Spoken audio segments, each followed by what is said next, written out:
Hi guys, Country back here at Wicked Workbench Customs, and I'm going to be doing another review today. And today we're going to be reviewing a Neo for Iwata. And honestly, it's pretty awesome so far. I have already used it. It was a Father's Day present from my mother and my wife. She said it was from both, so. But just gonna go ahead and show you the airbrush real quick. It says Neo for Iwata right here, and then CN.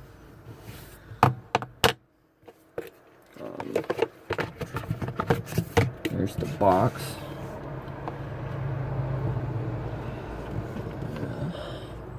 This is that.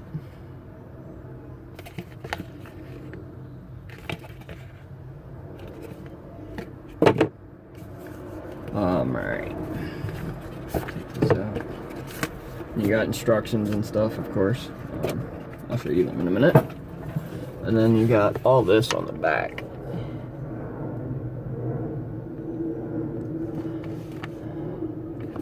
And it says you can use it for cake decorating, bakery crafts, cosmetics crafts, fingernail art, fine art, hobbies, miniature hobbies, illustration, and photo retouching. It says preferred when working in small to medium-sized areas with small amounts of paint. Gravity-feed airbrushes perform well at low air pressures, which helps create greater detail. This thing also, it comes with a unique 0.35 millimeter needle, and it does spray extremely nice. It's pretty awesome, actually. There's no comparison. Like, a Pache doesn't even touch this thing. I'm honestly pretty surprised I'm even saying that, because I love my Pache. But anyway, needle for, it says it comes with a 0.35 millimeter needle and nozzle combination for a finer detailed spraying and medium-sized spray patterns. Includes an interchangeable large 1/4 ounce 7cc and medium 1/10 of an ounce 3cc cup, which is right here. I mean, yeah, it's pretty different in size. And it also comes with a little wrench. Here's the instructions. Pretty detailed. It tells you how to kind of use it and everything. And English, Japanese, all that. And it comes in a nice little foam thingy. And then that's it. You do have to buy a air hose for it. Unless you already have a 1/8 inch British standard pipe, is actually what this thing is. So it'll fit anybody's master airbrush, anything like that. This is actually an Iwata hose too. It's vinyl compared to the old style, like braided type. I have one over here, but it's attached to the wall, so I can't really move it. But anyway, I like this one a lot better, and this is my little moisture trap that goes on the end right before my airbrush. But anyway, back to the review. I'm going to just show you guys how to take this thing apart too. So you take that off, take your little cap off, take the back off, remove the needle chuck and needle carefully. First, remove the needle gently. Do not hit the end of it on anything. Treat it as if it's an egg.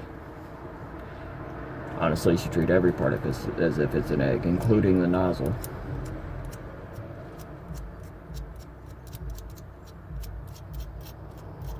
You just take this part off. Careful, because there's a spring. Take this off. There's the spring. That part. This part, which is spring. Take this out. This comes off. Okay? So basically you're left with this after you take all that out. Then these two parts right here come apart, but I don't recommend taking this off until after you've taken the needle out, because if not, you could possibly damage the needle and the nozzle. And just make sure you take it directly straight off. Don't go like this while you're taking it off, because you'll damage the nozzle. And these things aren't exactly cheap. Most of your double actions are going to be like this. And then you can choose to take the nozzle out to clean it or not, but I just shoot windshield washer fluid through it when I clean mine.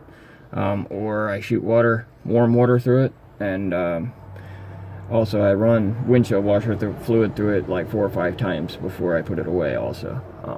Now, I'll show you how to put this thing back together. Take this very carefully. Center it. Make sure the threads are right. Turn it backwards until you feel the threads, you know, kind of groove into place. And then go clockwise towards yourself, basically. And that's back on. Then, next, take this. Now, there's a little indentation on the back that it's a little groove. I don't know if you can see it or not, but anyway, that part, the swooped part in the back of the trigger, goes towards the back part, towards the right hand right here. Okay, and then it's a little ball, it just sits down in the groove. Alright, hold that with your finger. Take this part, make sure this little like wishbone part, it is like the little parts up top. Slide it in gently. Grab your spring next. Set that on there. Grab your needle choking guide. Set that on there. Screw it in until it stops.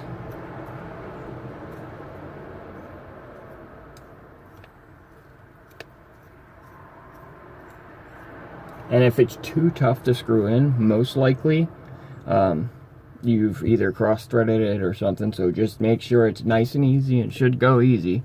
I mean, there'll be a little resistance just because it's metal on metal, but just be very careful. Okay, now I would advise just taking this and putting it on there. Just go on a couple threads. That way you know you won't hit anything going in. And then just take your finger and gently put it in there.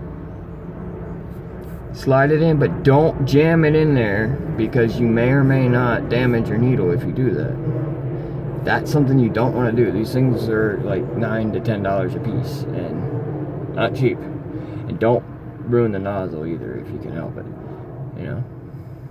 But yeah, just make sure everything's in order.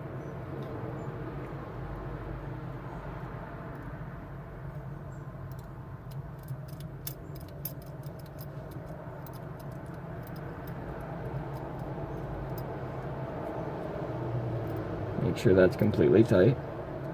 Okay, make sure your needle's all the way up. Just don't jam it in the nozzle at all. You know? Just gently put it in there. And if paint runs out the end of your nozzle, then that means it's not up against it tight enough.